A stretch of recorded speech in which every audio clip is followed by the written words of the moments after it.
How much do we really know about the Chiss Empire and the fabled homeworld of Grand Admiral Thrawn? The Chiss Ascendancy is one of the most mysterious civilizations in all of Star Wars, and has only been explored by a select few individuals. We know that the Chiss exists within the unknown regions, and that it has very little contact with the rest of the galaxy. And we also know that Grand Admiral Thrawn hails from this part of the galaxy in the unknown regions. But what else do we know about the Chiss Ascendancy? The Chiss hail from a planet known as Scylla, which existed outside of the bounds of what most galactic travelers could ever hope to reach. Due to this, their contact with the mainline galaxy was extremely limited, but that didn't mean the Chiss didn't have their own incredibly advanced civilization, complete with rival societies that surrounded them. Known widely for their family structure, the Chiss were ruled by the class known as the Aristocrata, and the primary executive and legislative powers fell under the purview of the Chiss Syndicure. The Aristocrata was not just a class, but rather a title that could be obtained by powerful individuals, which gave them much more prestige and influence within the Chiss society. The Syndicure, however, was comprised of Aristocrata's 9 ruling families, and governed at the highest level with most of the authority. A sort of royal family, if you will.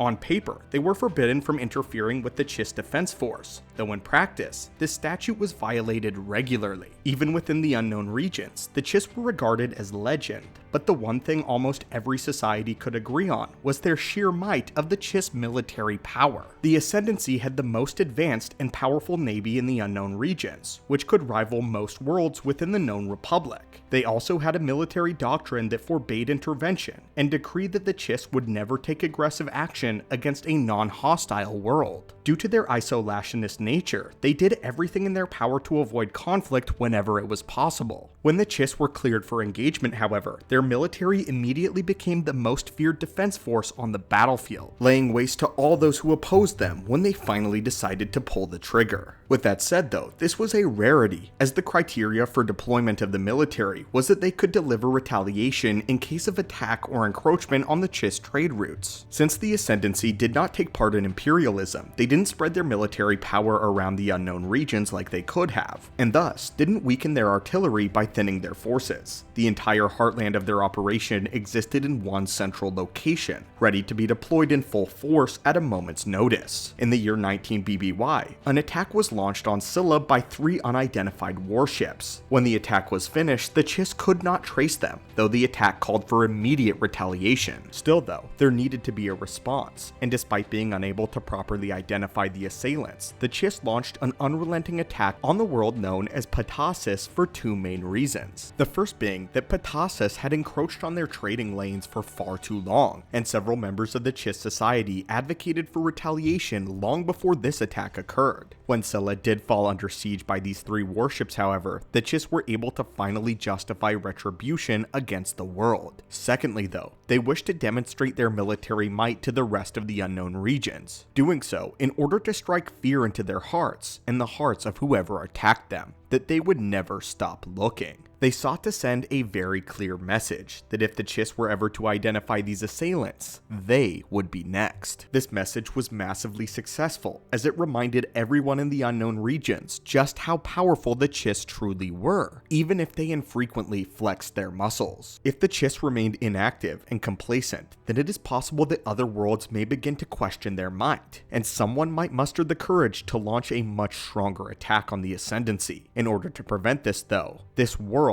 had to pay the price. Before his leap of Imperial employment, Thrawn was a high-ranking officer in the defense fleet, alongside Admiral Aralani and a human by the name of Eli Vanto. The 3 fought alongside one another for years before Thrawn's eventual departure from the Ascendancy. But it would be the Chiss military that would teach Thrawn nearly everything that he learned. By the era of the Clone Wars, the Chiss Expansionary fleet had been established. This was a sector cleared to leave Scylla and traverse the galaxy as an extension of the Defense Force. This is where Thrawn and his comrades first encountered General Skywalker of the Republic, General Anakin Skywalker, when they adventured all the way to the Outer Rim in search of a Republic shield generator. Eventually, they teamed up with the Jedi General in order to destroy a Separatist droid factory on the world of Makiv, and he used this new shield generator to more thoroughly outfit his Starhawk. When Thrawn finally returned to the unknown regions, the Chiss used this newfound technology to confront the last remaining factions of the Nicodon Destiny.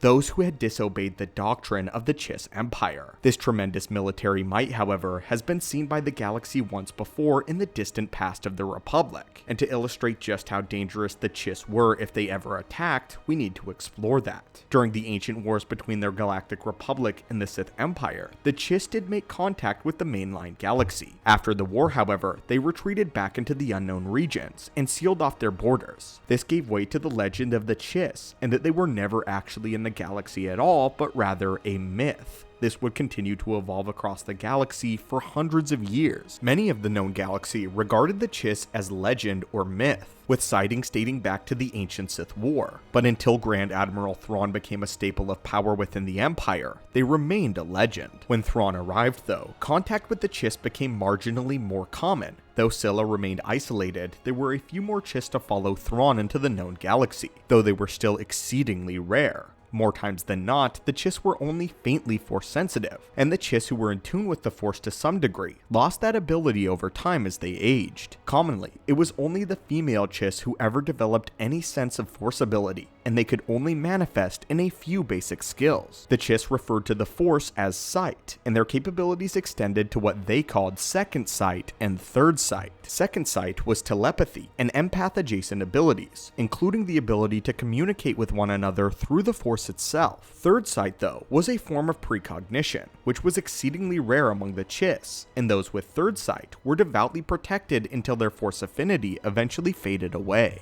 The secrets of sight were so tightly kept that even Thrawn himself only knew of second sight conceptually, though he knew very little about the ability or what it could do. Girls who were discovered to have the gift of sight were trained as navigators, seeing as the hyperspace lanes within the unknown regions are much more treacherous than those of the mainline galaxy. The Chiss, over time, using their advanced intellect and incredibly advanced military, were able to carve a foothold of themselves as one of the dominant civilizations in the unknown region. Recently, we published a full video on several civilizations that lie within the unknown regions, and dive into more detail regarding how they interacted with the Chiss. But the Chiss were one of the leading empires that established themselves in the unknown. Besides Thrawn, the most noteworthy of the Chiss is another commander known as Ar'alani, who met Thrawn in the military academy of the Chiss homeworld. Ar'alani believed that Thrawn needed to return to the Chiss ascendancy, and that he could be the one that could tie all of them together as there began to be more infighting within the popular and noble families. However, Thrawn denied, stating that for the time being his place was with the Empire, and that he needed to cultivate as much power as possible for the Chiss's future. This all leads to the ultimate reason why Thrawn allied with the Empire itself. He viewed them as the dominant force in the galaxy and a valuable ally to his own people, believing them to be a necessary evil, that if he could ally himself with them fully, the Chiss would be protected completely from threats from the unknown. But anyway, my friends, this is just sort of a short history on the species of the Chiss, what made their military so very deadly, and how they're still very prominently a major player in the unknown regions right now. But anyway, my friends, thank you so much for watching and supporting the channel. And as always, may the Force be with you.